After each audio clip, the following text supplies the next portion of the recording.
The champagne flute trembled in Audrey Bennett's hand as she approached Table 7, the best table at Luminescence, Chicago's most exclusive restaurant. 3 men in tailored suits sat engaged in conversation, their faces animated in the amber glow of crystal chandeliers. The 4th chair remained occupied only by a navy blazer and a smartphone that wouldn't stop buzzing. The boy, no older than 12, sat slumped against his father's arm, his face flushed despite the restaurant's perfect climate control. "Would you gentlemen care for another round?" Audrey asked, her practiced smile masking the concern blooming in her chest. Richard Westbrook, CEO of Westbrook Pharmaceuticals and a regular at Luminescence, barely glanced up. "Yes. And bring my son another lemonade. He's not feeling well today, but this meeting couldn't wait." The dismissive wave of his hand sent Audrey retreating toward the bar, but her eyes lingered on the boy. Something wasn't right. In her 3 years working at Luminescence while struggling through nursing school, Audrey had developed an eye for detail. The way the boy's breathing seemed shallow, how his fingers kept touching his throat, the unusual flush across his cheeks that didn't match typical embarrassment or fever. These details nagged at her as she placed the drink order. "That Westbrook kid looks terrible," remarked Justin, the bartender. "Guess even Billionaire's kids get the flu." "It's not the flu," Audrey murmured, watching as the boy shifted uncomfortably in his seat.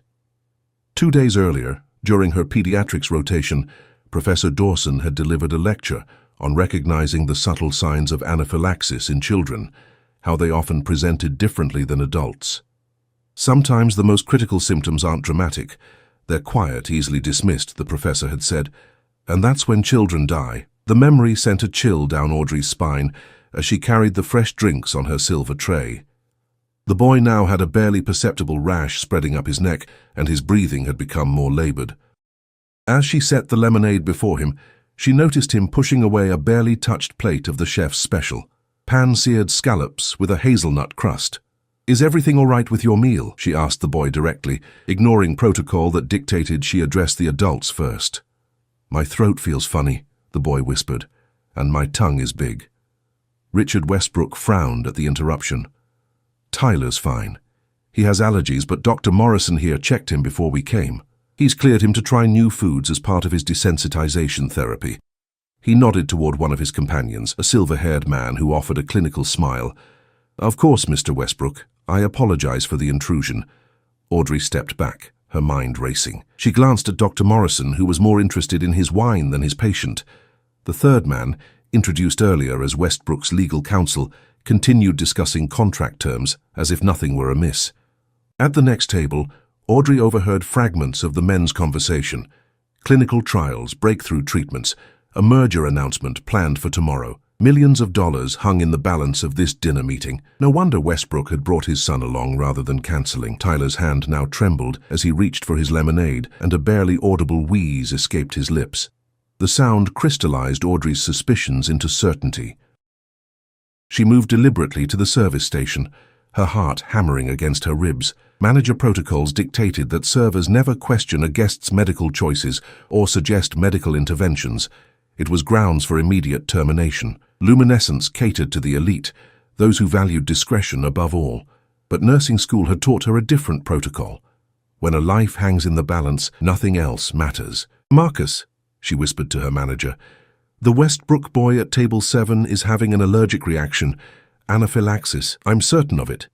Marcus Cooper's eyes widened. "Are you sure? His father has Dr. Morrison with him, one of the city's top allergists." "I'm sure, and if we wait, he could die." She met Marcus's gaze with unwavering confidence. "There's an epinephrine injector in my bag in the break room. My cousin has the same allergies." Marcus hesitated, years of hospitality training warring with basic human concern. "Westbrook is our biggest client. If you're wrong—" "And if I'm right?" Audrey countered. A crash from table 7 interrupted their standoff. Tyler had knocked over his lemonade, his hands now clutching at his throat, eyes wide with panic. The wheeze had transformed into a distinctive stridor, the sound of air struggling to move through a closing airway. "Doctor." Morrison was now examining the boy, but with a puzzled expression that sent alarm bells ringing through Audrey's mind. "It must be anxiety," she heard him say. "The desensitization protocol shouldn't cause this response." Audrey didn't wait for permission. She bolted for the break room, ignoring the shocked stares of other diners. Her trembling hands found her bag, buried beneath her winter coat. The epinephrine auto-injector felt cool against her palm as she raced back to the dining room. By the time she returned, Tyler's lips had taken on a bluish tinge. Dr. Morrison had loosened the boy's collar and was suggesting they move him outside for fresh air, exactly the wrong approach for anaphylaxis. "He needs epinephrine now," Audrey announced, stepping forward with the injector. Richard Westbrook's face contorted with anger. "What the hell do you think you're doing? Morrison says it's anxiety." Dr. Morrison rose, indignation flashing across his face. "Young lady, I've been treating this patient for years. This isn't anaphylaxis, it's a panic attack coupled with seasonal allergies." Audrey stood her ground. "With all due respect, doctor, he has urticaria spreading up his neck, stridor, and his lips are turning blue. The hazelnut crust on the scallops, is he allergic to tree nuts?" The flicker of uncertainty that crossed Dr. Morrison's face told her everything. Westbrook turned to the doctor. "You said hazelnuts were in the probably safe category." "They were, theoretically. The skin tests showed minimal reaction," Dr. Morrison stammered. Tyler's fingers were now clawing at the tablecloth, his chest heaving with increasingly futile attempts to breathe.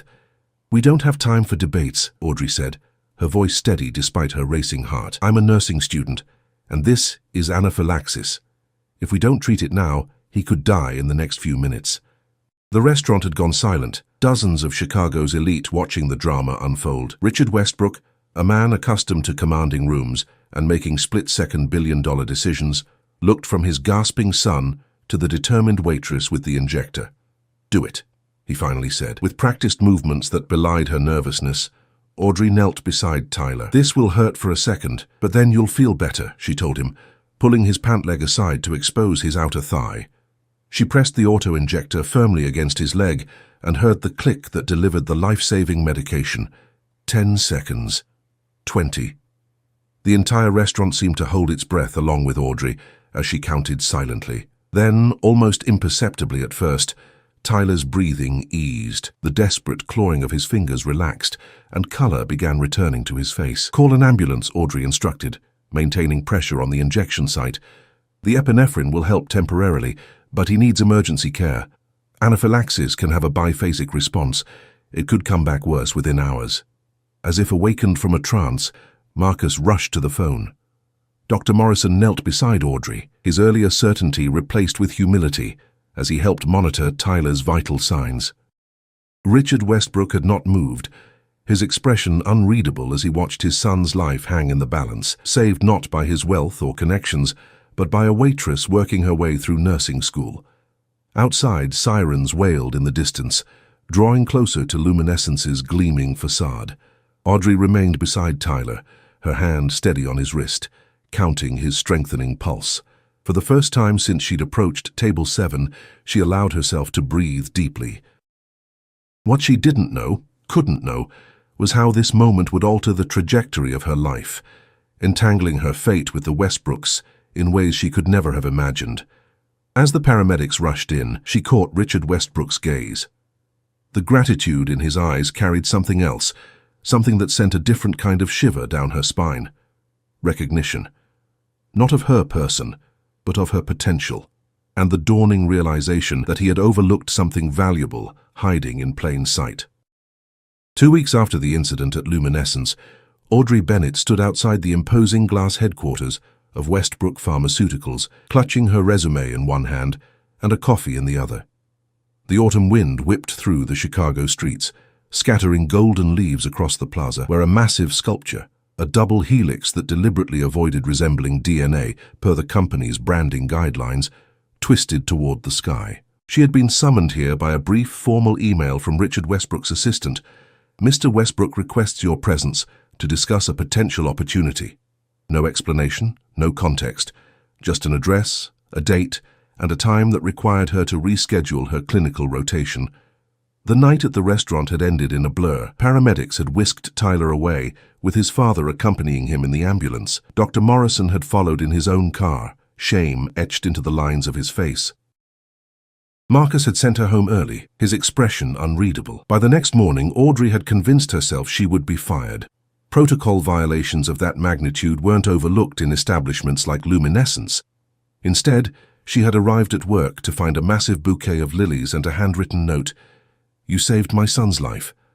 I won't forget that. Richard Westbrook."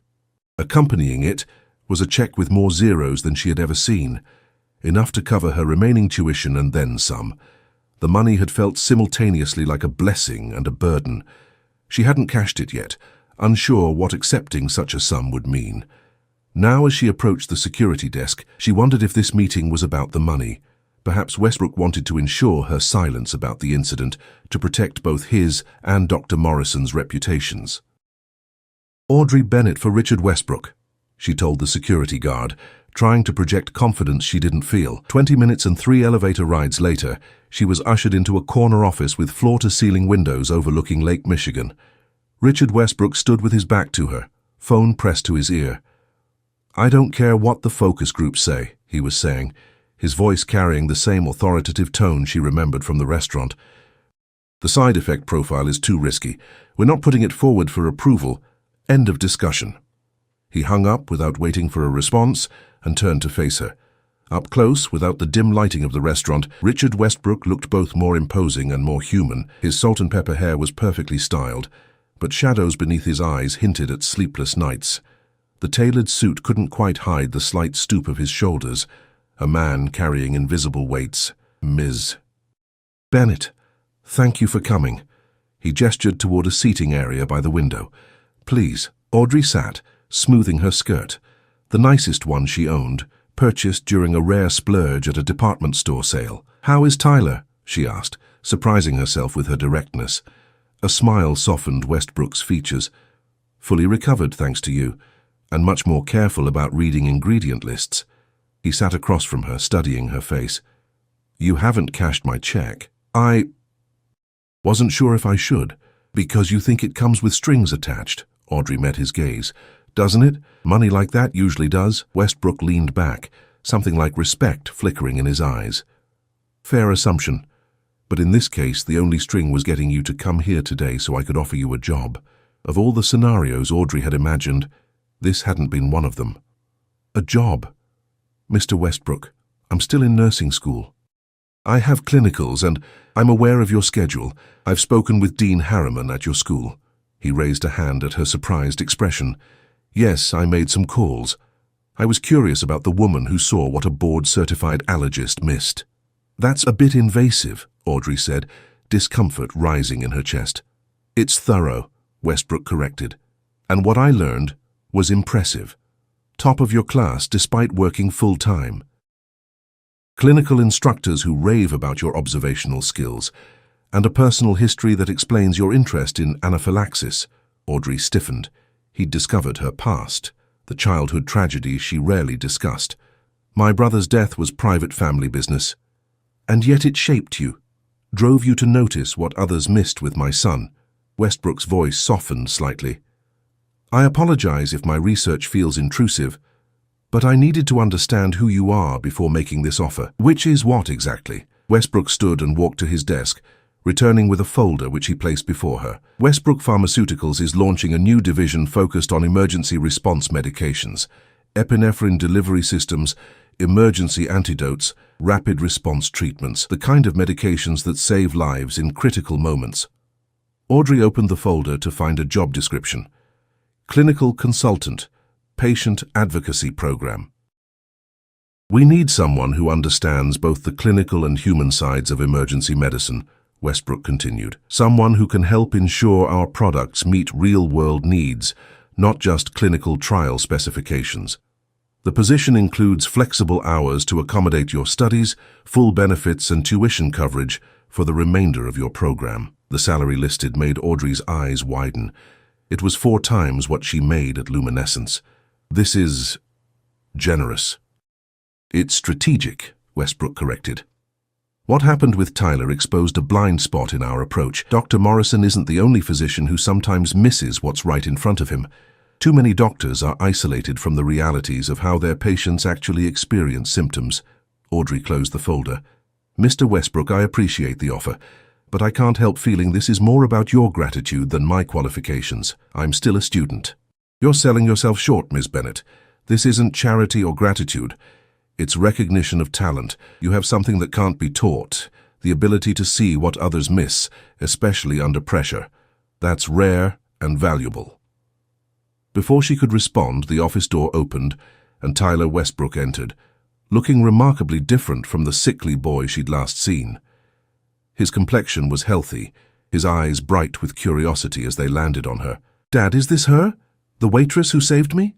Richard Westbrook's expression softened as he looked at his son. "Yes, this is Ms. Bennett. And what did we discuss about knocking before entering my office during meetings?"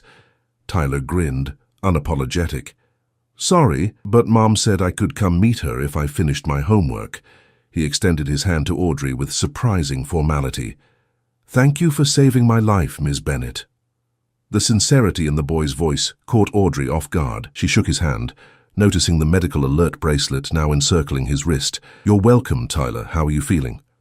"Better. Dad fired Dr. Morrison." He stated this matter-of-factly, as though discussing the weather. Richard cleared his throat. "Tyler, that's not something we discuss publicly." "But it's true," Tyler insisted. "And now I have a new doctor who actually listens when I say something feels wrong." He turned back to Audrey. "Dad says you might come work with us." "You should. The office next to his has the best view of the lake." Audrey glanced at Westbrook, who had the decency to look slightly embarrassed. "Tyler, Ms. Bennett would not be working directly with me. She would be joining Dr. Patel's team in clinical development."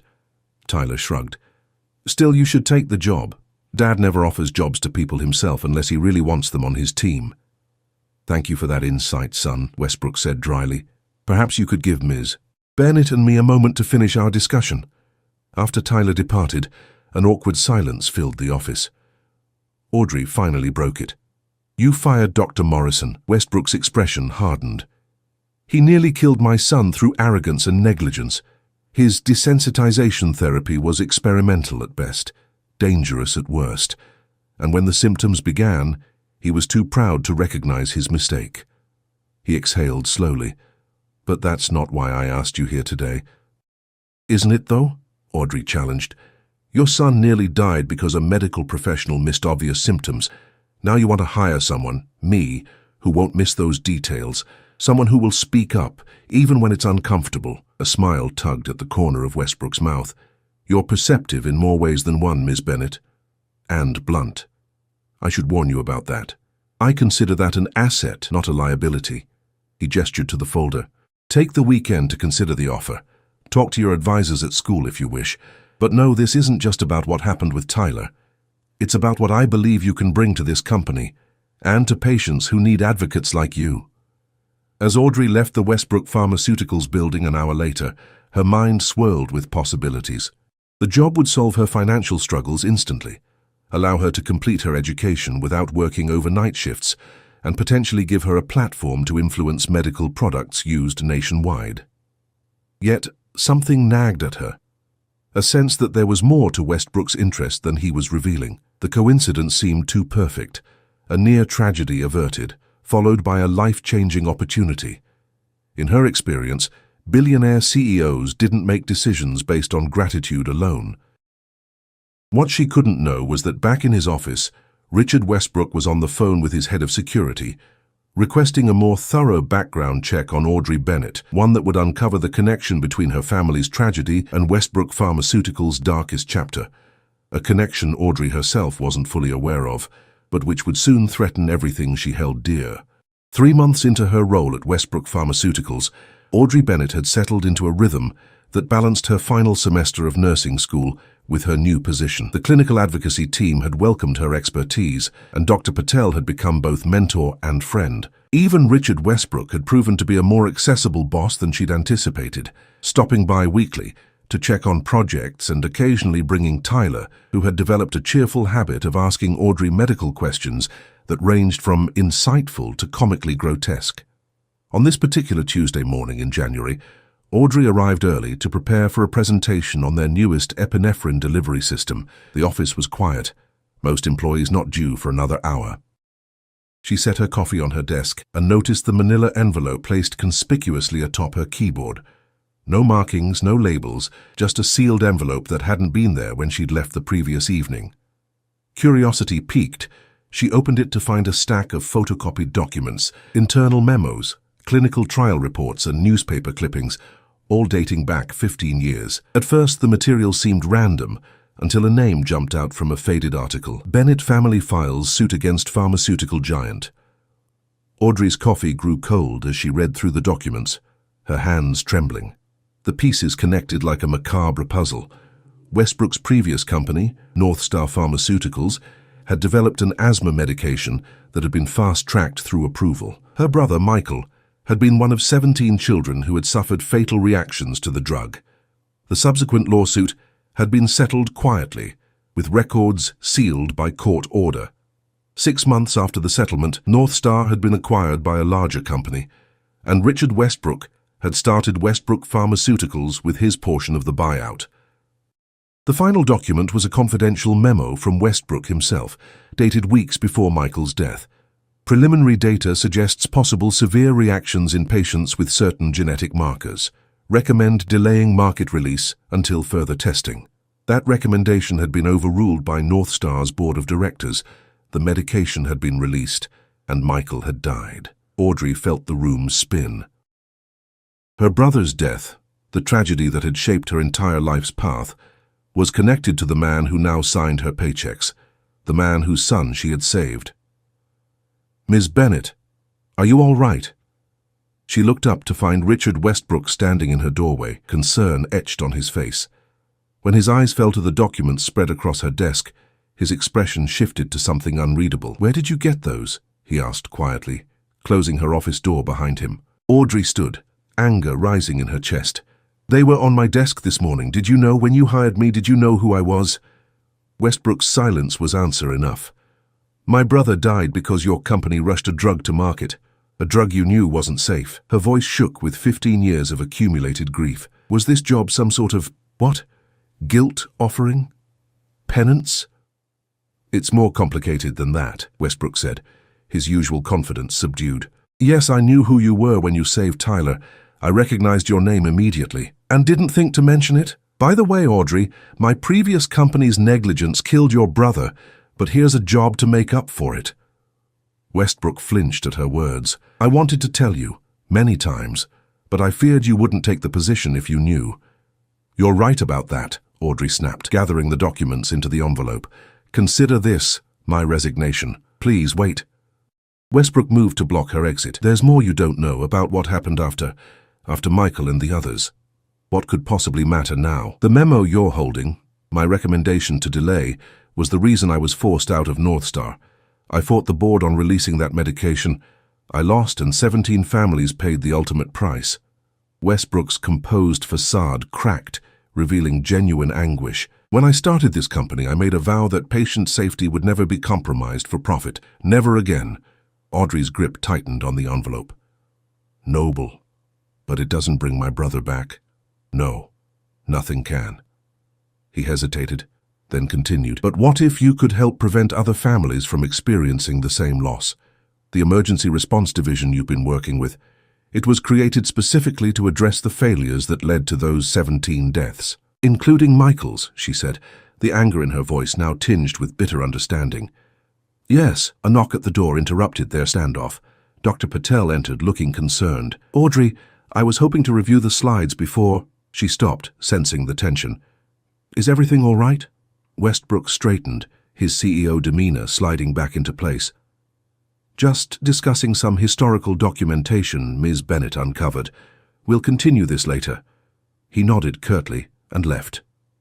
"Doctor." Patel watched him go, then turned to Audrey. "What was that about?" Audrey hesitated, then handed her the envelope. "Apparently, my new boss has a connection to my family I wasn't aware of." As Dr. Patel skimmed the documents, her expression grew troubled. "Oh, Audrey, I had no idea." She looked up. "What will you do?" "Leave. Look for another job.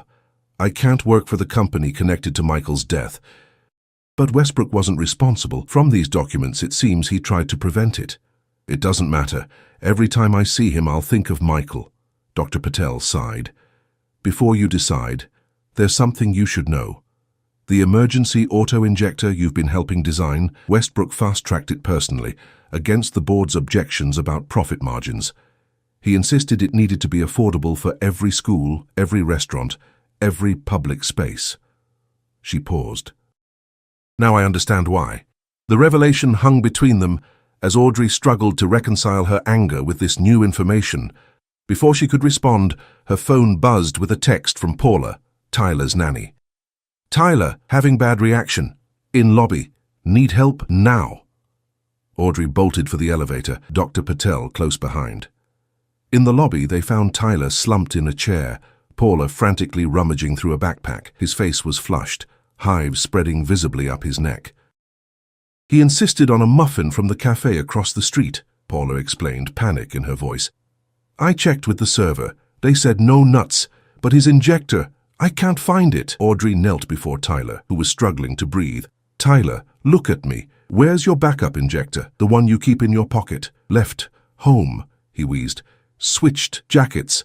Dr. Patel was already on her phone. "I'm calling an ambulance." "No time," Audrey said, her nursing training kicking in. "The R&D lab, we have the prototypes." "Those haven't been approved," Dr. Patel objected. "Neither was watching my brother die," Audrey retorted, already lifting Tyler. "Get Richard now!" Together they carried Tyler to the elevator, his breathing growing more labored with each floor. In the lab, Audrey went straight to the secure cabinet where the prototype injectors were stored. Her access card wouldn't work. "Damn it!" Dr. Patel swiped her higher-level badge and the cabinet unlocked.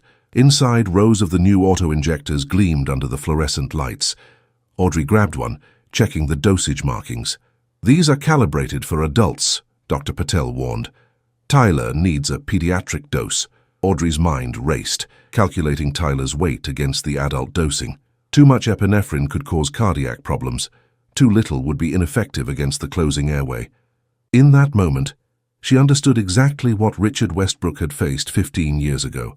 A critical decision with life-hanging consequences.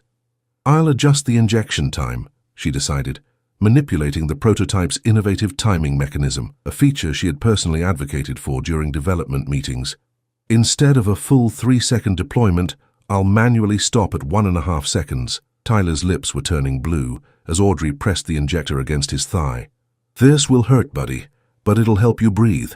The click of the injector releasing its medication seemed impossibly loud in the quiet lab. Audrey counted, her hand steady, despite the adrenaline coursing through her veins. At precisely 1.5 seconds, she pulled the device away, praying her calculations were correct. For 5 agonizing seconds, nothing happened. Then Tyler gasped, a deep, shuddering breath that seemed to fill the entire room with relief. Color slowly returned to his face as the medication took effect. The lab doors burst open, and Richard Westbrook rushed in, panic evident in his usually composed features. He fell to his knees beside his son, gathering him into his arms with a vulnerability Audrey had never witnessed from him. "The prototype worked," Dr. Patel told him, her voice hushed with both relief and professional excitement. Audrey modified the dosing on the fly. Richard looked up at Audrey, gratitude and something deeper, a shared understanding of loss averted in his eyes. "Thank you." Again. In that moment, with Tyler breathing steadily between them, Audrey felt the weight of her anger shift, not disappear, never that, but transform into something more complex. The documents in her office revealed a history she couldn't change. But here, now, was a future she could help shape, one that might prevent other families from experiencing what hers had. What she didn't yet know was that the mysterious envelope hadn't appeared by accident, and that the person who had placed it there was watching their every move, waiting for the perfect moment to reveal the final, devastating truth about the connection between the Bennetts and the Westbrooks, a truth that would force Audrey to make the most difficult choice of her life. The emergency with Tyler had postponed Audrey's resignation, but not her suspicions. After ensuring he was stable and transferred to the hospital for observation, she returned to her office, the manila envelope of documents still sitting on her desk, like a ticking bomb. She hadn't told Tyler's father about her intention to leave. Somehow, after saving his son a second time, walking away felt more complicated than before. As she gathered her belongings, a new email notification pinged on her computer. The sender was anonymous, the subject line chilling, "The real reason Westbrook hired you." Against her better judgment, Audrey opened it. Inside was a single line of text. Parking garage, level B2, 7 p.m., and an attached photo. The image showed a young Richard Westbrook, with his arm around a laughing woman who looked startlingly familiar, though Audrey couldn't immediately place her. Curiosity warred with caution as 7 o'clock approached. Ultimately, Audrey found herself descending in the parking garage elevator, pepper spray clutched in her coat pocket. The garage was nearly empty at this hour, most employees having departed for the day. Her footsteps echoed ominously across the concrete floor as she scanned the dimly lit space. "Miss Bennett," Audrey whirled around to find an elegant woman in her 60s emerging from between two parked cars. Her silver hair was swept into a chignon, and despite the casual setting, she wore a tailored pantsuit that spoke of wealth and influence. "I'm Elaine Morrison," the woman said, extending a manicured hand. "Dr. Morrison's wife. Or ex-wife, I should say. The divorce was finalized last month." Audrey didn't take the offered hand. "You sent me those documents and the email." Elaine nodded, unperturbed by the rejection. "I did. Robert lost everything because of what happened with the Westbrook boy. His position, his reputation, our marriage. Though the last one was a long time coming." She smiled thinly. "I thought you deserved to know who you're really working for." "Why? What do you gain from this?" "Call it a parting gift to Richard. We have history." Elaine reached into her designer handbag and withdrew another envelope. "These are the documents he doesn't want you to see. The complete story of what happened 15 years ago." Audrey took the envelope cautiously. "I already know about the medication that killed my brother, but you don't know why your brother specifically was prescribed that medication, or why Richard recognized your name immediately when you saved Tyler." Elaine's smile turned sad. "Look at the photo in the email I sent you. Really look at the woman." Audrey pulled out her phone, examining the image more closely. The laughing woman beside young Richard had warm eyes, a dimpled smile, and, Audrey's heart skipped, the same distinctive mole above her left eyebrow that Audrey saw in her own reflection every day. "That's my mother," she whispered, disbelief coloring her voice. "How—" "Margaret Bennett was the lead researcher on the asthma drug development team," Elaine explained, "and she was involved with Richard, quite deeply, before she met your father. When she raised concerns about the medication's safety, particularly for children with certain genetic markers, she was silenced by the board, just like Richard." The garage seemed to spin around Audrey as pieces clicked into place. "My mother never told me she worked at North Star, because by the time the tragedy occurred, she had already left the company and the relationship. She married your father, had you and your brother, and built a new life." Elaine nodded toward the envelope. "But when children started dying from the medication, she recognized the symptoms instantly. She tried to warn others, became a whistleblower. That's when the threats began." Audrey's knees weakened as a long-buried memory surfaced. Her mother's tearful phone calls, hushed arguments between her parents, suddenly moving to a new house in a different school district. "The car accident that killed my parents, it wasn't random, was it?" Elaine's silence was answer enough. "But that would mean—" Audrey couldn't complete the thought, the implications too horrific to voice. "North Star's board chairman was willing to go to extreme lengths to protect the company's stock price," Elaine confirmed grimly. "Richard discovered the truth too late to save your parents, but he made sure the chairman faced justice. Though financial crimes, not murder, the evidence wasn't strong enough." "And my brother? Was his prescription deliberate too? That's the question that should keep you up at night." Elaine checked her watch. "I've said enough. What you do with this information is your choice, but remember, Richard Westbrook has known who you are from the beginning. Every interaction, every opportunity he's given you, it's all been driven by guilt." With that parting shot, Elaine Morrison strode toward the elevator, leaving Audrey alone with revelations that shattered everything she thought she knew about her life. The hospital corridor was quiet at 9 p.m. as Audrey approached Tyler's room. Through the partially open door, she could see Richard Westbrook sitting beside his son's bed, reading aloud from what appeared to be a science textbook while Tyler interjected questions. She hesitated, the second envelope heavy in her bag. Part of her wanted to burst in, demand answers, confront Westbrook with the devastating truth Elaine had revealed. Another part, the part trained to observe, to connect symptoms to causes, urged caution. There were still missing pieces to this puzzle. Before she could decide, Richard looked up and spotted her. His expression shifted from surprise to resignation, as though he'd been expecting this moment. He said something to Tyler, squeezed his shoulder, and stepped into the hallway, gently closing the door behind him. "You've spoken with Elaine," he said. "It wasn't a question. How did you know?" "Security footage from the garage. I've been cautious since those documents appeared on your desk." Elaine made her intentions clear during the divorce proceedings. Audrey crossed her arms. "Is it true about my mother, my parents' accident?" Richard exhaled slowly, shoulders sagging under an invisible weight. "Yes, most of it, but not in the way Elaine likely presented it." "Then tell me your version." Her voice was steely with restraint.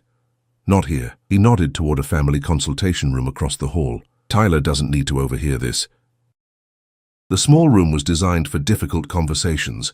Comfortable chairs, boxes of tissues, subdued lighting. Audrey sat rigidly while Richard closed the door. "I loved your mother," he began simply. "We were young, brilliant, idealistic. We both believed we could change medicine for the better." He paced as he spoke, unable to meet Audrey's eyes. "When the board overruled our safety concerns about the medication, Margaret resigned in protest. I stayed, thinking I could fight from within. It was the first of many mistakes. And their deaths? The accident?" Richard's face contorted with old pain. "By the time I gathered enough evidence of Gordon Sheffield's corruption, it was too late. Your parents were already gone. The police ruled it an accident, but we all knew it was Sheffield's doing. Why didn't you come forward, tell the authorities?" "I tried. The evidence was circumstantial. Sheffield was powerful, connected. Instead, I built a case around his financial crimes, which eventually sent him to prison." His eyes finally met hers, haunted by old ghosts. "It wasn't justice, but it was something." "And my brother's death? Was that targeted too?" "No." The word was emphatic. "Michael's prescription was tragic coincidence. But it's why I left North Star, why I started Westbrook Pharmaceuticals with safety protocols that the industry called excessive." He paused, his next words carefully chosen. "When you saved Tyler that night, when I heard your name, it felt like Margaret had somehow reached across time to save my son through her daughter." The sincerity in his voice made Audrey's carefully constructed anger waver.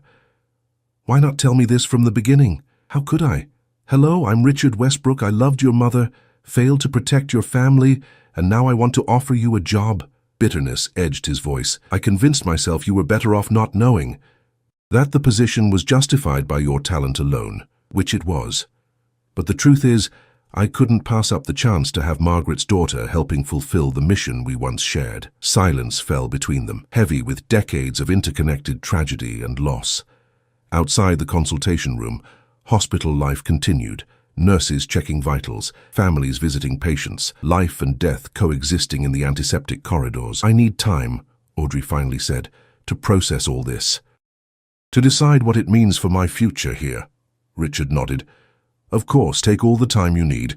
The position remains yours, regardless of your decision about the rest of it." As she turned to leave, he added softly, "You have her eyes, you know, and her gift, seeing what others miss, the details that make all the difference." His voice broke slightly. "She would be so proud of the woman you've become." Spring arrived in Chicago, painting the lakefront with new life. 4 months had passed since the revelations in the hospital consultation room, months in which Audrey had taken a leave of absence to sort through her complicated feelings about the past and her place at Westbrook Pharmaceuticals. She had visited her parents' and brothers' graves, had spoken with her mother's old colleagues, had read through journals and letters that painted a picture of the brilliant researcher and loving mother she barely remembered. The grief remained, but it had transformed, from the sharp edges of betrayal to the softer contours of understanding. Today, she stood in Richard Westbrook's office once again, the prototype epinephrine injector that had saved Tyler's life, now sleek and refined in her hands. The FDA had fast-tracked approval after clinical trials showed its innovative design reduced administration errors by 78%. "Production begins next month," she told Richard, who was reviewing the final marketing materials. "We're prioritizing distribution to schools and restaurants first, just as you wanted." He looked up from the papers, studying her with cautious optimism. "And you're sure about the pricing structure?" The board wasn't thrilled about the sliding scale. The board will adapt. As you said once, patient safety over profit margins. She placed the injector on his desk. Besides, early orders have exceeded projections by 30%. Turns out doing the right thing can also be good business. Richard smiled, a genuine expression rarely seen in the corporate environment. Your mother used to say something similar. Where once that comparison would have stung, now Audrey felt a quiet pride. The months of soul-searching had led her not just back to Westbrook Pharmaceuticals, but to a new position, director of the newly created Margaret Bennett Memorial Patient Advocacy Division. Tyler's school presentation went well? She asked, changing the subject. Incredibly well. His science teacher wants him to enter it in the state competition. Richard's face softened with paternal pride. He's talking about becoming a doctor now. Says he wants to help people the way you helped him. Smart kid. Gets that from his father. The easy comment surprised them both, a sign of how far they'd come from adversaries to something approaching family, not by blood, but by choice and shared purpose. As Audrey turned to leave, Richard called after her. We're having a small dinner tonight, Tyler's birthday. Nothing fancy, just us and a few close friends. He specifically asked if you would come. She hesitated only briefly before nodding. I'd like that. Walking back to her new office, the one with her mother's name on the door, Audrey reflected on the strange path that had led her here. From a waitress noticing symptoms in a sick child to the architect of a program that would save countless lives, her journey had been shaped by both tragedy and opportunity. The past couldn't be changed. Her brother was still gone, her parents' lives still cut short by corporate greed. But the future remained unwritten, and in that unfinished story, Audrey had found not just a career, but a calling, not just a boss, but a connection to her mother's legacy. As she reached her office, she glanced at the framed photograph now sitting on her desk. Richard and her mother in happier times, their young faces alight with hope and possibility. Beside it sat a newer image, Audrey, Richard and Tyler at the FDA approval celebration, three people connected by chance, tragedy and ultimately redemption. Outside her window, Lake Michigan stretched toward the horizon, its waters constantly changing yet somehow eternal, much like the complicated human connections that had brought her to this moment. The past still mattered, it always would. But for the first time in years, Audrey Bennett found herself looking forward with hope rather than backward with grief. She had saved a boy's life by noticing what others missed. Now she would build a legacy of saving many more, a fitting tribute to the brother whose loss had set her on this path and the mother whose work she would now continue.